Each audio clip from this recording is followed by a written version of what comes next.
მე სოფია სიმიკოღლუ გახლავარ. ჩემ შვილებთან და შვილიშვილებთან ერთად ცხოვრობ სოფელ აგიო ათანასიოში. წლები აფეხების დაავადებამ ტანჯავს და უკვე ორჯერ გავიკეთე ოპერაცია. ძალიან მიყვარს კითხვა და უამრავმა წიგნმა გაიარა ჩემს ხელში. 2008 წლიდან, როცა მძიმე ფორმის დამბლა გადავიტანე, აღარც კითხვა შემეძლო, არც საუბარი, არც სიარული. ჩემმა შვილმა საავადმყოფოში წამიყვანა. ექიმებს უკვე ჩამოწერილი ვყავდი.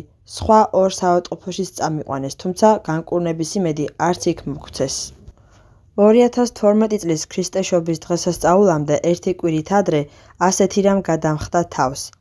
ჩემი შვილიშვილის ქმარს ღირსი გიორგი კარსლიდისის წიგნი მისცეს. შვილიშვილმა ეს წიგნი მომიტანა და მითხრა, ვინც ეს წიგნი დაგვიტოვა, დაგვიბარა, რომ წასაკითხად ჩემთვის გადმოეცათ. ცხადია, იმ კაცს აუხსნეს, რომ დაბლა გადავიტანე და კითხვა არ შემეძლო, მაგრამ იგი თავისას იჟინებდა. ოდესმე წაიკითხავსო. ერთ დღესაც შვილიშვილს წიგნი ვთხოვე. კითხულობდი, როგორც დაწყებითების მოწაფე. წავიკითხე პირველი გვერდი და მეორეზე გადავედი. ღმერთო ჩემო, შევძახე. ჩემო წმინდაო გიორგი, შენ მე გამკურნე. ეს რასასწაულის მომსწრე ვარ. ნენელა ყავარჯნები ავიღე და ეზოში გავედი. ჩემ შვილიშვილს სოფიას დავოძახე. მათ დამინახეს და მაშინვე ჩემკენ გამოიქცნენ. თვალებს არ უჯერებდნენ. მე მათ მომხდარი სასწაულის შესახებ ვუამბე. თხოვეს მათთვის წამეკითხა. აცრემლებულმა და გულაჩუყებულმა კითხვა დავიწყე. ისინიც გულით შეძრულნი ადიდებდნენ ღმერთს და წმინდა გიორგის. მოგვიანებით წიგნი ბოლომდე წავიკითხე და გულმოდგინედ განვაგრძობ სხვა წიგნების კითხვასაც. ჩემს ქმარს ვთხოვე აქ მოვეყვანე, რათა ახლოდანაც გადავუხადო წმინდანს გულითადი მადლობა. ასე აღმოჩნდი დღეს თქვენს მონასტერში, რომ პირობა შემესრულებინა. მე კირიაკი მუსიკიდისი გახლავარ. აგიო ათანასიოში ვცხოვრობ. 2012 წლის 18 სექტემბერს მეც გადამხდა საკვირველი შემთხვევა წმინდა გიორგისთან დაკავშირებით. 16 სექტემბერს კვირა დღეს ჩემ შვილთან გრიგოლთან ერთად მონასტერს ვესტუმრე. ბერის სენაკში მოსავლოცად შევედით, ვინაიდან ყურზე რაღაც გართულება მქონდა, მოულოდნელად გამისივდა და ძალიან მტკიოდა. ჩემმა შვილმა წმინდანის ჩაუქრობელი კანდრიდან ზეთი აიღო და შუბლზე მაცხო. ხურვალეთ შევთხოვე განკურნება, რამთუ ტკივილი ძლიერ მტანჯავდა. ყურზე მეკეთა პატარა საყურე, რომლის მოხსნა ტკივილის გამო შეუძლებელი იყო. სამშაბათ დილას, როდესაც საწყობში საჭირო ნივთის ასაღებად მივდიოდი და ხელში ცარიელი ტაფა მეჭირა, ტკაცუნი მომესმა და ტაფაზე საყურე აღმოვაჩინე. უცნაური ის იყო, რომ საყურე მჭიდროდ იყო მიმაგრებული და მოხსნას ვერ ვახერხებდი. როგორ მოხდა ეს?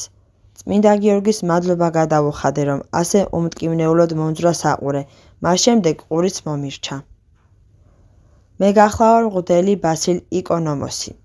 დავიბადე პერისტერაში, თესალონიკი და 1967 წლიდან დღემდე, როგორც კილკისის რაიონის სოფელ პოლიკასტროს მღვდელი და მასწავლებელი, პენსიონერი ვარ. 2000 წელს დავკარგე ფოფოდია. დავრჩით მე და ჩემი შვილები, მაგრამ დარდმა დამრია ხელი და სმა დავიწყე. ჩემი შვილებიც რთულ მდგომარეობაში ჩავაყენე და ჯანმრთელობაც გამიუარესდა. 2008 წელს ავტოავარიის დროს ხერხემალი გამიტყდა. დაახლოებით 7 თვეს საწოლს მივეჯაჭვე. იქ ერთმა ქართველმა ექთანმა, ღმერთმა დალოცული ამყოფოს, გზა გამიხსნა, რომ აქ მოსულიყავი და ღირსი გიორგისთვის თაყვანი მეცა. მან მისი წიგნიც მომიტანა, წავიკითხე და შემძრა. კითხვა რომ დაამთავრე, შევთხოვე. ჩემო წმინდანო, გამკურნე და შენს მადლიან ადგილას მოვალ. მას შემდეგ გავიდა დრო, გავიდა წლები. ავტოავარიის შემდეგ დიაბეტით დამემართა. ბოლო 2 წლის განმავლობაში შაქარი 6-მდე ადიოდა.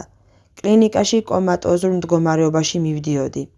დავიწყე ინსულინის ინექციების გაკეთება, მაგრამ შაქარი დაბლა არ იწევდა. ავიდოდა 4-მდე, მერე კი 0.70-ზე დაეცემოდა. ეს ჩემში თავბროსხვევებს იწვევდა და კომაში ვარდებოდი. მივედი 5-6 მეცნიერ ექიმთან, მაგრამ ვერც მათ შეძლეთ შაქრის დარეგულირება. კვლავ წმინდა გიორგის მიმართე და განკურნებას ვევედრებოდი. ერთხელ საღამოს 20 დღით ადრე აღებული ანალიზის პასუხები მომიტანეს. შემეშინდა, ვაი თუ პასუხების ნახვის გამო მწუხარებაში ჩავარდნილიყავი და გათენებამდე დალოდება გაუსაძლისი გამხდარიყო. კიდევ ერთხელ მიმართე ღირს გიორგი კარსლიდის თხოვნით. გამკურნე და ახლა შენს მადლიან ადგილას მოვალ. და დასაძინებლად დავწექი. იმ საღამოს ასეთი სიზმარი ვნახე. ერთადერთი რელიგიური შინაარსის სიზმარი, რომელიც მთელი ჩემი სამღვდელო მსახურებისას ვიხილე. ჩემ წინ ღირსი გიორგი წარდგა. გამხდარს კალიმევკა ეფარა. ერთ ხელში ხელჯოხი ეჭირა, მეორეში კი ანთებული კელაპტარი. კაცრი იერი ჰქონდა და მითხრა: ჯერ კიდევ გელოდები. თხემი ტერფამდე შემძრა. ძილი აღარ მეკარებოდა. აღელვებული ველოდი, როდის გათენდებოდა, რომ ექიმთან ანალიზებისთვის წავსულიყავი. მომდევნო დღეს ექიმი საკმაო ხანს უცქერდა ანალიზებს. შემდეგ მომართა. კი, მაგრამ აქ რა მოხდა, მამაო ბასილი? ყველაფერი სრულიად ნორმალურადაა. ინსულინს აღარ გაიკეთებ, მეტი აღარ არის საჭირო. ექიმო, მე ვიცი რატომაც არ მაქვს შაქარი, მაგრამ ჯერ არაფერს გეტყვით, უპასუხე მე. გავიდა დრო, ერთი თვის შემდეგ კვლავ მოვინახულე ექიმი და ვუთხარი. არც შენ მიერ მოცემული წამლები დამილევია, არც შაქარი ასულა 1.20-ზე მაღლა. მაშინაც კი თუ ტკბილ შევჭამდი. შემდეგ განვუმარტე, რომ ყოველთვის მოუხმობ ღირსი გიორგის მადლს, რომელიც აგერ უკვე წლებია თვალყურს მადევნებს და ზრუნავს ჩემზე. იმის მიუხედავად, რომ მე არასწორად მოვიქეცი, მან ჭეშმარიტი გზა გამიხსნა და ამისთვის მხურვალედ ვმადლობ მას. მე გახლავარ კონსტანტინე ბარდაკასი, წარმოშობით არგოლიდის რაიონის სოფელ აგიო დიმიტრიოდან.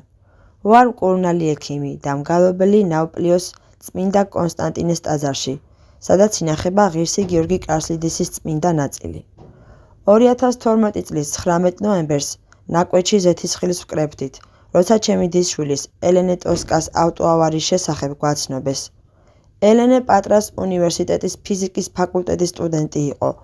იმ დილით სასწავლებელში მიმავალი ავტობუსზე მისწრებას ცდილობდა და ისე გაიქცა მისკენ, რომ ირგვლივ არ მიუხედავს. გზა გადასასვლელამდე გადაკვეთა და მოტოციკლეტი დაეჯახა. საგზაო პოლიციამ მომხდარის შესახებ მშობლებს შეატყობინა. ისინი მაშინვე საავადმყოფოში გაცვლიდნენ. ჩვენც უკან გავყევით. როგორც კი მივედით, დაშავებულის მდგომარეობა მოვიკითხეთ.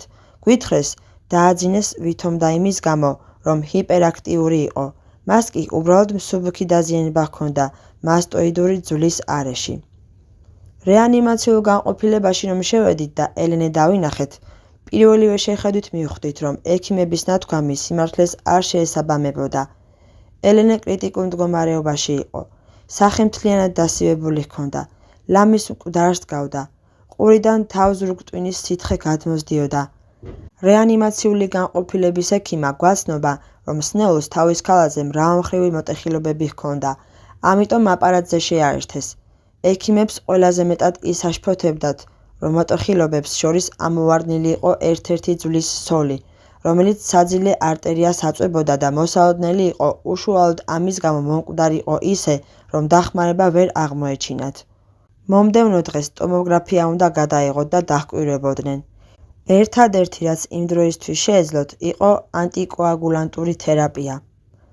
ეს რომ მოვისმინეთ, უზომწუხარება მოგვიცვა. იმედები თითქმის გადაგვეწურა. მომდევნო დღის ცნობა კიდევ უფრო უიმედო აღმოჩნდა. მზადიყავით საბედისწერო შედეგისათვის, გვითხრეს ექიმებმა. ვერ ვიჯერებდით, გულდამძიმებულებმა სახლი მოვაწესრიგეთ და ველოდებოდით, მაგრამ ლოცვა არ დაგვიწყებია. უამრავი ნაცნობი შევაწუხეთ, რომ ელოცათ. ასევე შევატყობინეთ ჩვენს მღვდელს, მამა გიორგი ფრინის, რომ საჯანმრთელო ლოცვა აღევლინა. როგორც კი მამა გიორგი ეს ამბავი შეიტყო, მითხრა: დაუყოვნებლივ მოვდივარ, თან წმინდა გიორგის ნაწილი მომაქვს. გზად ღირსი მამის პარაკლისი იგალობეს. საავადმყოფოსთან რომ მოვიდნენ, მამა გიორგიმ თამხლებთ ჰკითხა: იგრძენით რამე? დიახ, უპასუხეს მათ. წმინდა ნაწილი მთელი გზა კეთილსურნელებას გამოსცემდა. ის ჩვენთან ერთად იყო. მაშინ ნურაფრისა შეგეშინდებათ, მიუგო მან. რა კი ის ჩვენთანა, სასწაულს აღასრულებს. რეანიმაციულ განყოფილებაში რომ შევიდნენ, მამა გიორგიმ წმინდა ნაწილით ჯვარი გადასახა ელენეს. შემდეგ მშობლებთან მივიდა და სანაწილე გახსნა. მეხსეულად მთელი სივრცე კეთილსურნელებმა მოიცვა. მოემზადეთ სიფსაში წასასვლელად, რომ წმინდას მადლობა შევწიროთ. ღირსი გიორგი აქ არის და შეგვეწევა, უთხრა მათ. მომდევნო დღეს ტომოგრაფია დანიშნეს.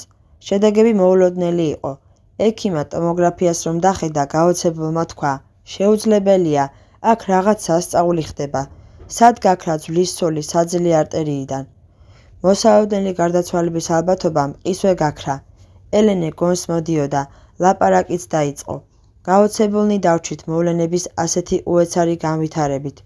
შემდეგ გადაიყვანეს ნევროქირურგიულ კლინიკაში და იზოლატორში დააწვინეს, რადგან ყურიდან თავზურგტვინის სითხე გადმოსდიოდა და მოსალოდნელი იყო მენინგიტი ან ენცეფალიტი განვითარებულიყო და გარდაცვლილიყო.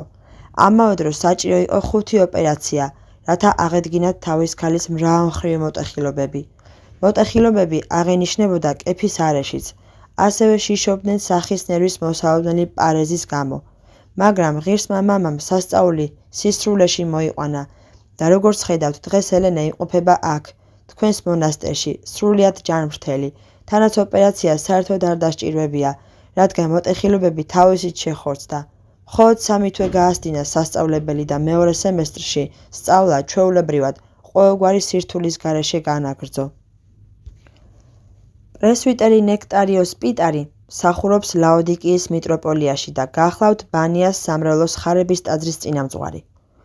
2002 წელს იგი სხვა 2 სირიელ სასულიერო პირთან ერთად იმყოფებოდა თესალონიკში, წმინდა თეოდორას მონასტერში. მაშინ ვიღაც ნაცნობმა პირებმა შესთავაზეს წასულიყვნენ დრამაში და ღირსი გიორგი კარსლიდისის მონასტერი მოელოცათ. მართლაც მოელოცეს მონასტერი, რომელიც ღრმად აღიბეჭდა მამა ნექტარიოსის მეხსიერებაში. თესალონიკის ერთ-ერთი წიგნის მაღაზიაში ღირსი მამის წიგნიც იპოვა ინგლისურად. შეიძინა და არაბულ ენაზეც გადათარგმნა, მაგრამ რიგ დაბრკოლებათა გამო ვერ გამოსცეს და გვერდზე გადადეს. წლების შემდეგ კვლავ ჩამოვიდა საბერძნეთში თავისი სირიელი მეგობრის მღვდლად ხელდასხმასთან დაკავშირებით და მონასტერს ესტუმრა.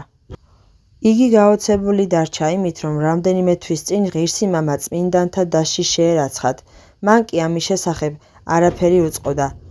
ჩათვალა, რომ ეს იყო მიზეზი წიგნის არაბულ ენაზე გამოუცემლობისა და მეუფისაგან ახალი წიგნის თარგმნის ნებართვა აიღო.